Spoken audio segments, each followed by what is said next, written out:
चलो शुरू करते हैं। सेकंड पेपर जो है हमारा राज्यपाल, ठीक है। जिस तरीके से भारत में केंद्र सरकार में या जो केंद्र की जो शासन व्यवस्था है वहाँ पर संवैधानिक प्रमुख राष्ट्रपति होता है, उसी तरह राज्यों में जो संवैधानिक प्रमुख का पद है वो राज्यपाल के द्वारा संभाला जाता है, ठीक है।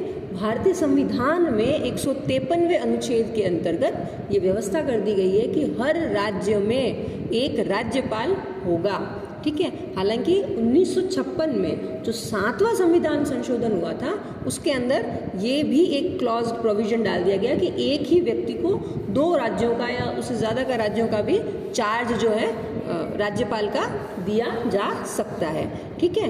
अब आ जाता है सबसे पहले कि इस राज्यपाल की जो नियुक्ति है वो किस तरीके से होती है, ठीक है। इसको समझने के लिए मैं चाहूँगी कि हम थोड़ा सा प्रेसिडेंट वाली जो हमने सेकेंड ईयर में पढ़ा था उसको थोड़ा सा रिवाइज करें। आपको याद है एक इलेक्टोरल कॉलेज बनाया गया था, ठीक है। लोकसभा के चयनित सदस्य, राज्यसभा के सदस्य और सभी राज्यों की विधानसभाओं के जो निर्वाचित सदस्य होते थे उनके द्वारा वोट करके राष्ट्रपति का चयन किया जाता था, ठीक है। तो राष्ट्रपति का की जो नियुक्ति होती थी वो अप्रत्यक्ष रूप से चुने जाते थे, लेकिन फिर भी वो एक लोकतांत्रिक प्रक्रिया के तहत, चुनाव के तहत उनकी नियुक्ति की जाती थी। लेकिन जो गवर्नर है, ठीक है, गवर्नर में राष्ट्रपति की, राज्यपाल जो है उसकी नियुक्ति की जाती है, ठीक है ना, किसके द्वारा? राष्ट्रपति के द्वारा, ठीक है। उसका निर्वाचन नहीं होता है। दोनों शब्दों का अंतर समझो। हम गवर्नर इंग्लिश में बोलते हैं, हिंदी में हम बोलते हैं राज्यपाल, ठीक है। तो गवर्नर की क्या होती है? नियुक्ति होती है। गवर्नर क्या होते हैं? अपॉइंट होते हैं।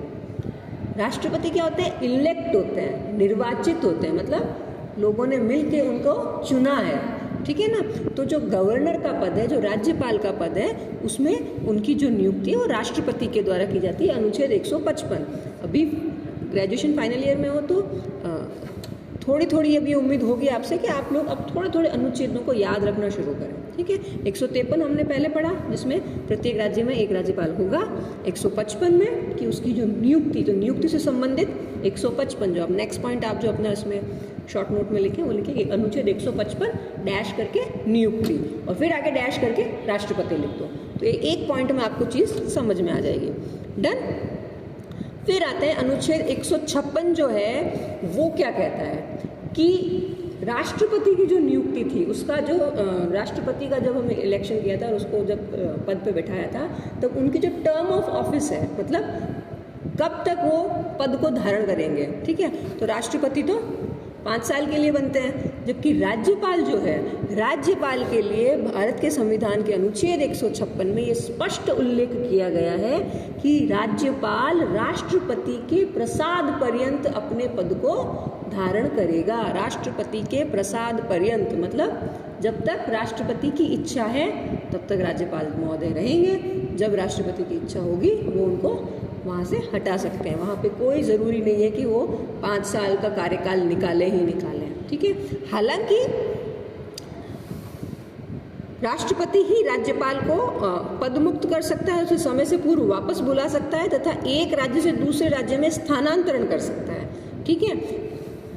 ऑफिशियली वैसे 5 साल का कार्यकाल हर राज्यपाल का माना जाता है, ठीक है ना, कि भाई वो 5 साल तक अपनी ऑफिस को होल्ड करते हैं, लेकिन कई बार उससे पहले ही उनको हटाया जा सकता है। राष्ट्रपति को नहीं हटाया जा सकता है। राष्ट्रपति को हटाया जा सकता है? राष्ट्रपति को हटाने के लिए महाभियोग लगाना पड़ेगा, ठीक है, वो पूरा एक प्रोसेस अपनाना पड़ेगा। लेकिन राज्यपाल को राष्ट्रपति अपनी सुविधा नहीं कहेंगे, यहाँ पे हम कहेंगे प्रधानमंत्री और काउंसिल ऑफ मिनिस्टर्स के द्वारा जब उनको रिकमेंडेशन दी जाएगी, अनुशंसा की जाएगी कि साहब इनको, इन व्यक्ति को यहाँ से या इस राज्य का राज्यपाल बनाओ, यहाँ से इनको यहाँ हटाओ, इनको दूसरे राज्य का बनाओ, ये जो रीशफलिंग जो है वो प्रधानमंत्री के द्वारा, उनके जो कैबिनेट है उसके द्वारा डिसीजन लिया जाता है और उसके ऊपर जो मोहर है वो राष्ट्रपति की लगती है, ठीक है।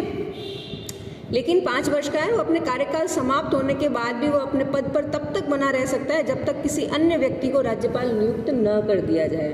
5 साल का वैसे ऑफिशियली 5 साल का कार्यकाल है उनका, ठीक है ना। लेकिन अगर 5 साल पूरे हो गए और तब दूसरा राज्यपाल आके सीट होल्ड करे तब तक वो राज्यपाल अपना सीट पे बने रहेंगे। ठीक है, समय से पूर्व ही राष्ट्रपति को संबोधित करके त्याग पत्र भी दे सकते हैं। ठीक है नहीं, ऐसा नहीं है कि वो अपने से, कई बार ऐसी सिचुएशन हो और उन्हें लगे तो वो रिजाइन भी कर सकते हैं। रिजाइन करने के लिए वो किसे देंगे अपना रेजिग्नेशन लेटर, किसको संबोधित करेंगे?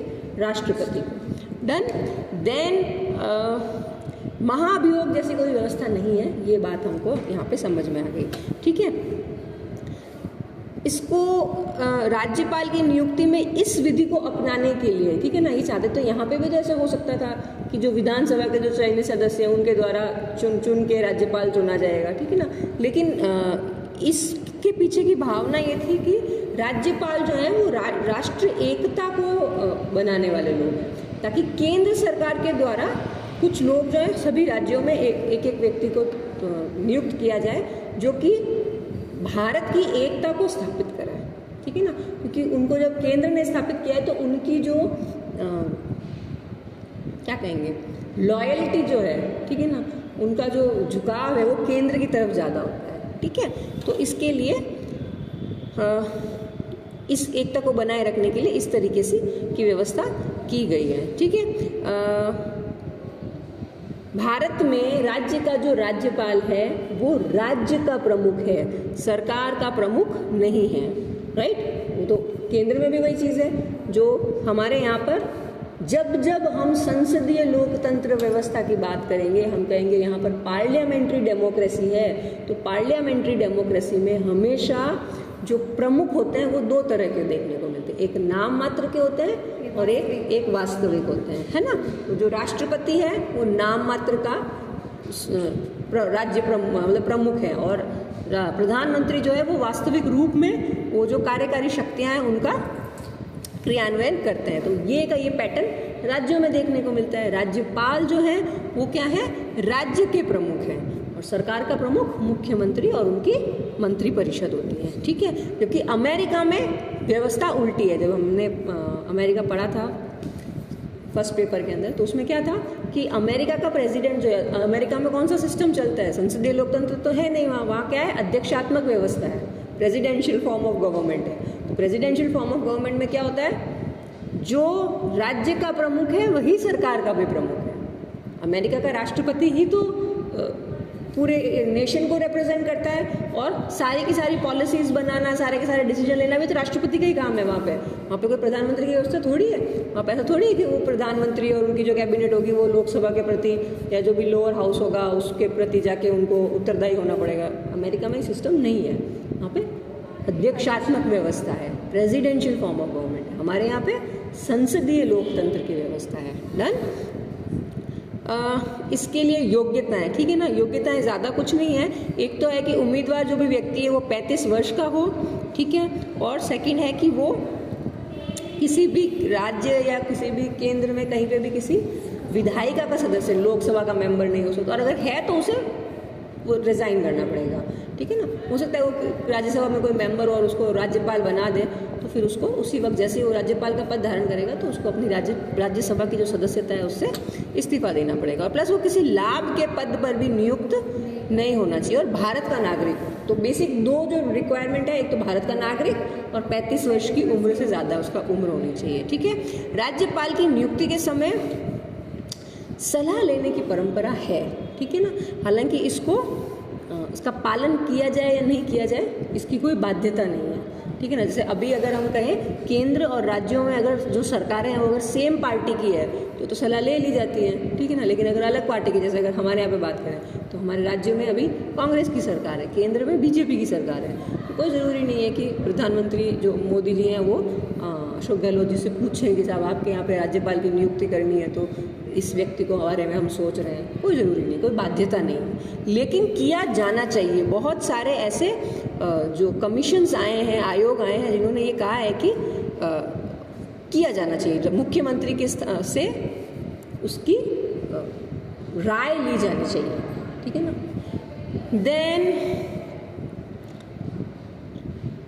हाँ, एक और यहाँ पे बात है कि राष्ट्रीय एकता के भाव को देखते हुए एक और परंपरा के रूप में एक चीज़ फॉलो की जाती है कि राज्य के राज्यपाल जिसको बनाया जाएगा ना, वो कोशिश की जाती है, ऑलमोस्ट होता भी है, कि वो व्यक्ति उस राज्य का निवासी ना हो।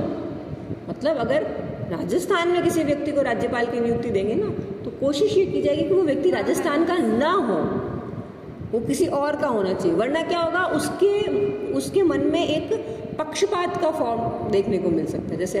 जैसे अभी जो हमारे बने हैं उपराष्ट्रपति जी जगदीप धनखड़ जी, ठीक है ना, तो वो यहाँ के हैं, अपने झुंझुनू के, राजस्थान के, लेकिन वो राज्यपाल कहाँ के थे, वेस्ट बंगाल के थे, ठीक है ना, राज्यपाल कहाँ के थे, वेस्ट बंगाल के थे, राजस्थान के नहीं थे।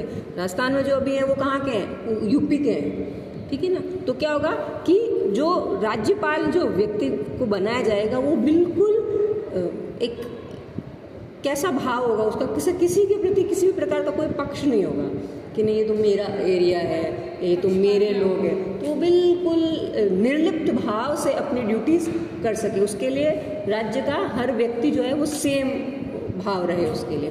तो इसलिए ये परंपरा रही है कि दूसरे राज्य के व्यक्ति को ही बनाया जाए, ठीक है। हालांकि अपवाद भी देखने को मिले हैं कई बार। डन।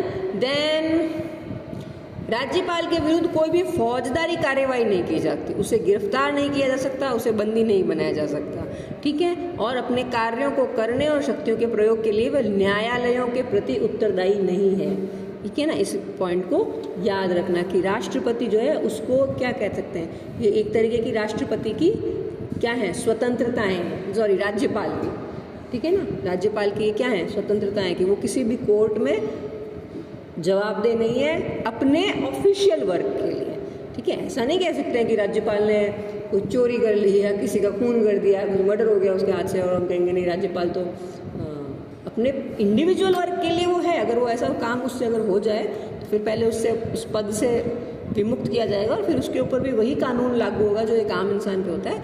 लेकिन अपने पद पे रहते हुए अपनी ऑफिशियल ड्यूटी में वो अपने किसी भी कार्य के लिए न्यायालय में के प्रति उत्तरदायी नहीं है कि कोई जाके रिट लगा दे और ये पूछे कि राज्यपाल महोदय ने ये काम कैसे कर लिया, वो ये काम नहीं कर सकते थे, नहीं, कोई सवाल नहीं किया जा सकता।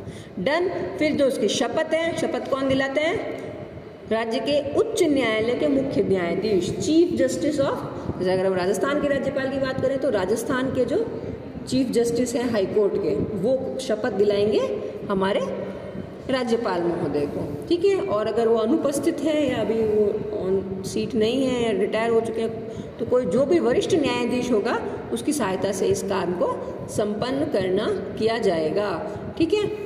देन वेतन और जो भत्ते हैं उसको जो निर्धारण है वो संसद में बनाए गए कानून के द्वारा होता है। यहाँ पे कंफ्यूज मत होना, ठीक है ना, कि विधानसभा में उसके द्वारा नहीं, उसका विधानसभा से कोई लेना देना नहीं है। सभी राज्यपालों के वेतन भत्ते कितने होंगे, उनकी जो और भी जो उनको सहायता मिलनी होती है, ठीक है, वो कितनी होगी उसको कौन डिसाइड करेगा, हमारी भारत की संसद करेगी, ठीक है। देन वर्तमान में राज्यपाल का मासिक वेतन, ये थोड़ी सी पुरानी बुक है इसलिए ये थोड़ा सा पुराना आंकड़ा है, ये इतना नहीं, 36,000 नहीं, अभी शायद 3 लाख के आसपास, 5 लाख तो राष्ट्रपति की है ना, तो उनसे थोड़ी कम है राज्यपाल महोदय की, ठीक है। देन शक्तियाँ, अब जो राज्यपाल की जो शक्तियाँ हैं, ठीक है, उनका भी पूरा का पूरा उल्लेख संविधान में किया गया है। जिस तरीके से राष्ट्रपति पढ़ते वक्त हमने अनुच्छेद 74 में देखा था, याद हो आपको, 74 में था कि राष्ट्रपति को अपने काम को करने के लिए, अपनी कार्यकारी शक्तियों का प्रयोग करने के लिए, उसमें सलाह देने के लिए एक मंत्री परिषद का निर्माण राष्ट्रपति के द्वारा किया जाएगा। राष्ट्रपति अपना काम कैसे करता है, सलाह से, किसकी सलाह से, मंत्री परिषद और प्रधानमंत्री की सलाह से करता है। तो उसी प्रकार संविधान में ये कह दिया है कि राज्यपाल को सहायता और सलाह देने के लिए एक मंत्री परिषद होगी, ठीक है ना।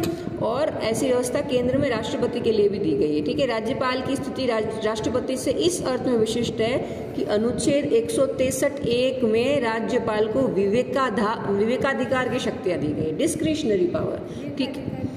इसी को दृष्टिगत रखने में राज्यपाल की शक्तियों को 2 श्रेणियों में रखा गया है। अब ये जो 163 ब्रैकेट में 1, इसको याद रखना, ये है राज्यपाल की विवेकाधिकार की शक्तियाँ।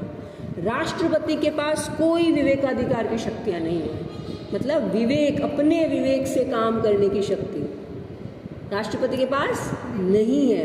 राष्ट्रपति को जो इवन जो 42nd कॉन्स्टिट्यूशन अमेंडमेंट एक्ट था, 42वां जो संविधान संशोधन था, उसमें तो ये प्रावधान कर दिया कि जो भी मंत्रिपरिषद की सलाह होगी वो बाइंडिंग है, बाध्यकारी है राष्ट्रपति पे, राष्ट्रपति को माननी ही पड़ेगी, उसके लिए वो मना नहीं कर सकता। लेकिन राज्यपाल महोदय के केस में ये विवेकाधिकार की शक्तियाँ संविधान में ही डाली गई है। क्यों डाली गई? क्योंकि राज्यपाल कौन है? राज्यपाल केंद्र का एजेंट है, ठीक है ना। अगर राज्यपाल के भी सेम वो बना दिए, उसको विवेकाधिकार की शक्ति नहीं दी, तो फिर वो केंद्र के एजेंट की तरह कैसे काम करेगा? फिर उसको तो वही करना पड़ेगा जो मंत्रिपरिषद कहेगी। तो मंत्रिपरिषद जरूरी नहीं है कि हर बार केंद्र और राज्यों की जो सरकार है वो सेम पार्टियों की हो, ठीक है ना। तो कितने दूरदृष्टा थे हमारे संविधान के निर्माता कि उन्होंने यहाँ पर राज्यपाल की शक्तियाँ दो श्रेणियों में रख सकते हैं। वे शक्तियाँ जिनका प्रयोग वो मुख्यमंत्री या मंत्रिपरिषद की सलाह से करते हैं, और सेकेंडली वे शक्तियाँ जिनका प्रयोग स्वविवेक के आधार पर किया जाता है, ठीक है। तो पहले फटाफट वो वाले देख लेते हैं जो मुख्यमंत्री और उनके मंत्रिपरिषद की सलाह से की जाती है, ठीक है। सलाह से क्या क्या उनका किया जाएगा? सबसे पहले तो चुनाव हुए, जिस भी पार्टी को मेजॉरिटी मिली उस पार्टी के दल का जो नेता होगा वो जाएंगे राज्यपाल महोदय के पास कि साहब चुनाव में हमें मेजॉरिटी मिली तो हमें सरकार बनाने की इजाज़त दी जाए, और जो भी जो पार्टी जिस भी व्यक्ति को अपने दल का नेता घोषित करेगी उसको मुख्यमंत्री का पद दिया जाएगा। अब मुख्यमंत्री डिसाइड करेगा कि उसकी मंत्रिपरिषद में कौन कौन व्यक्ति को वो रखना चाहता है, ठीक है। तो वो जिन जिन लोगों का नाम बताएगा, लिस्ट देगा, उन लोगों को राज्यपाल जो है वो मंत्रियों की शपथ दिलाएगा, मंत्री पद की शपथ दिलाएगा, ठीक है। तो जिन जिन को भी सीएम बताएगा सिर्फ उन्हीं को दे सकता है, वो राज्यपाल अपनी मर्जी से किसी को मंत्री नहीं बना सकता है। मंत्री बनाने की इच्छा किसकी है? मुख्यमंत्री की है, ठीक है। साइन जो है वो राज्यपाल का है। देन फिर अधीनस्थ शब्द के अंतर्गत मुख्यमंत्री व मंत्रिपरिषद के सभी मंत्री आ जाते हैं। चूंकि वे राज्यपाल के अधीनस्थ हैं तभी उसमें निहित शक्तियों का प्रयोग कर सकते हैं, ठीक है। राज्यपाल मुख्यमंत्री व उसकी सलाह से मंत्रिपरिषद के सदस्यों की नियुक्ति करता है। वह राज्य के महाधिवक्ता, लोक सेवा आयोग का अध्यक्ष और अन्य सदस्यों की नियुक्ति करता है। राज्य के उच्च न्यायालयों के न्यायाधीशों की नियुक्ति के समय राज्यपाल से परामर्श लिया जाता है। उच्च न्यायालय के न्यायाधीश की नियुक्ति कौन कर रहा है? राष्ट्रपति कर रहा है, लेकिन परामर्श जरूर राज्यपाल से लिया जाएगा, ठीक है। और मंत्रिपरिषद के कार्य संचालन के नियमों का निर्माण करता है। मुख्यमंत्री की सलाह से वह मंत्रियों के विभागों का वितरण करता है। मुख्यमंत्री के मंत्रिपरिषद का पद और उसकी गोपनीयता की शपथ दिलाता है। ये सारे कौन से उसके काम है?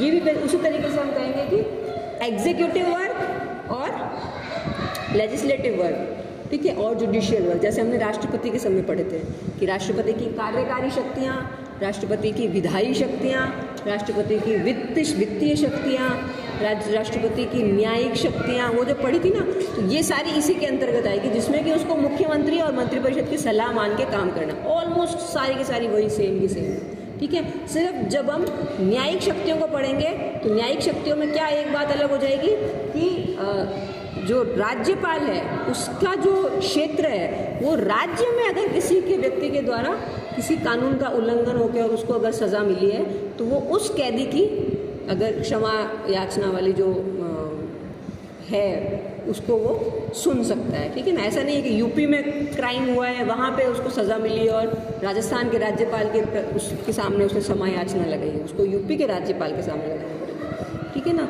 जबकि और दूसरी बात, मृत्युदंड के केस में और कोर्ट मार्शल, ठीक है ना, जो सैन्य न्यायालय जो सैनिक न्यायालय जो होते हैं वहाँ से अगर किसी तरीके का उनको सज़ा मिली है या मृत्युदंड अगर किसी को मिला है तो उसके बारे में क्षमा देने की क्षमता सिर्फ और सिर्फ राष्ट्रपति में होती है। राज्यपाल मृत्युदंड और कोर्ट मार्शल के केसों को नहीं सुनेगा। इसके अलावा नॉर्मल वाले जो केस होते हैं उनके ऊपर उसके पास जो है न्यायिक शक्तियों का, ठीक है, न्यायिक शक्तियाँ यहाँ पर इस तरीके से उसकी अलग होती है। डन। बाकी सारे के सारे काम ऑलमोस्ट वही हैं, ठीक है। अब हम आ जाते हैं